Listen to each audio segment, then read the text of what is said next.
reprends un petit peu cette idée d'aller voir autre chose que ce que l'on montre en général. Voilà l'idée de départ. Et d'ailleurs, en faisant surgir ces objets, ces éléments, ces détails que l'on ne montre pas en général, je fais surgir aussi, de toute façon, la grande histoire de l'architecture. Ce qui diffère des autres ouvrages, c'est cette disposition peut-être par ordre alphabétique. C'est-à-dire que j'ai préféré, plutôt que de mettre tout ça en vrac ou plus ou moins daté avec une chronologie approximative, essayer de faire correspondre mes recherches, mon travail, mes balades, mes réflexions, à partir d'un glossaire qui correspond plus ou moins à un glossaire d'architecture. Voilà. C'est-à-dire qu'on va trouver dans ce livre des termes comme colonne, comme ordre d'architecture, que tout architecte et tout historien de l'art connaît parfaitement, c'est-à-dire dorique, ionique, corinthien. On trouvera un texte sur les cariatides et les atlantes. On trouvera un texte sur les trompes. Et tout ça, tous ces termes, qui sont des termes extrêmement généraux et connus dans l'histoire du vocabulaire de l'architecture, je les applique à ces objets que j'ai trouvés à Bordeaux. Donc, ces objets sont assez insolites. C'est des fragments, des ruptures, des cassures, du matériau, des morceaux d'œuvres, ou des œuvres entières, qui sont en général peu connus, mal connus, ou je dirais même parfois négligés, mais qui sont d'ici et qui me donnent l'occasion de parler de la grande histoire de l'architecture.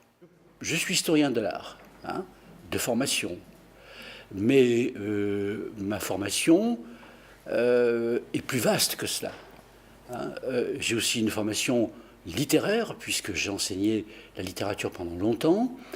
J'ai aussi une formation personnelle à la linguistique et à la psychanalyse, et je ne vois pas pourquoi on laisserait de côté ces pans de connaissances pour ne pas aussi les intégrer dans l'histoire de l'architecture.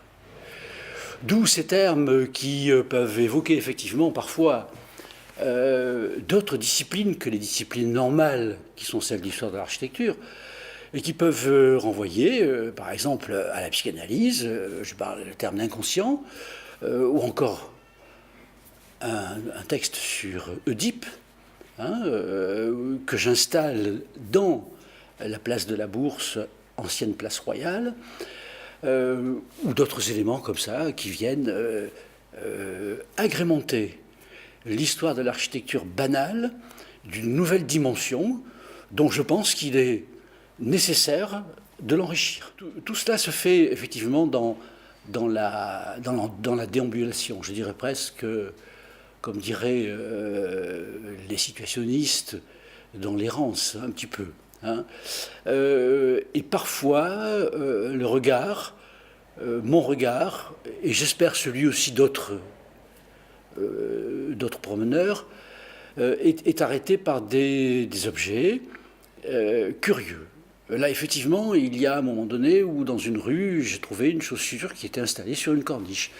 Et cette chaussure installée entre deux modillons m'a évoqué un petit peu le rôle dans l'architecture de ces modillons, qui non seulement jouent le rôle de support et sont en même temps, je dirais, profilés comme sont profilés une chaussure, c'est-à-dire avec une inflexion, avec une souplesse qui vient amortir pour la chaussure le pas du promeneur, mais pour le modillon, le poids de la pierre qu'il supporte.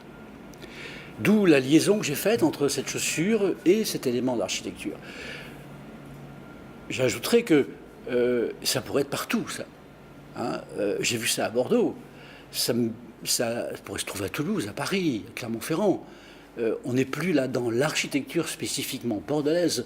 On est simplement, si vous voulez, dans un discours un peu différent qui met en scène différemment l'architecture, mais qui quand même, avec les termes que j'utilise et avec les comparaisons que je fais, renvoie tout de même à l'architecture. Et renvoie bien sûr aussi au plaisir que l'on a à regarder l'architecture. Parmi ces éléments, effectivement, il y en a qui ont été menacés, qui sont restés, et d'autres qui ont disparu.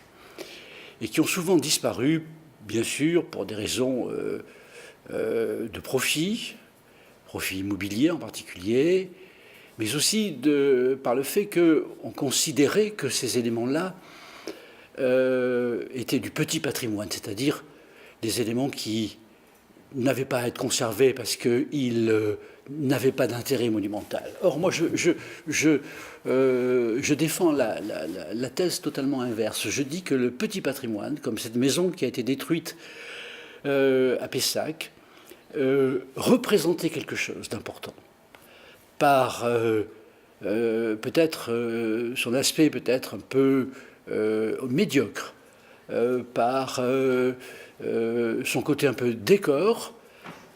Elle est à l'image d'une époque. Et cet article, je le termine exactement comme ça.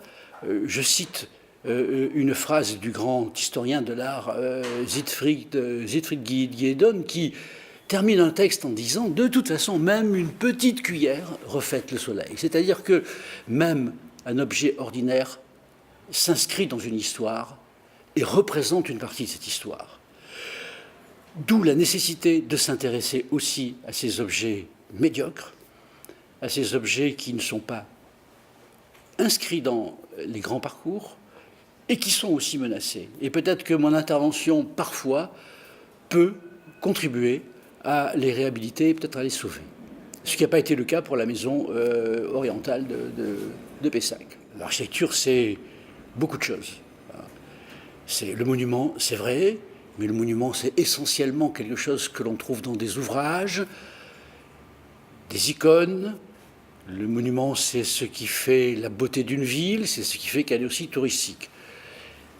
Mais le monument, dans une ville, est infime. C'est, je dirais, une paille dans une meule. Et il y a tout le reste qui vit, et qui vit véritablement. Le monument ne vit pas véritablement. Hein. L'architecture vit par autre chose que par le monument. Et c'est cette architecture-là qui m'intéresse.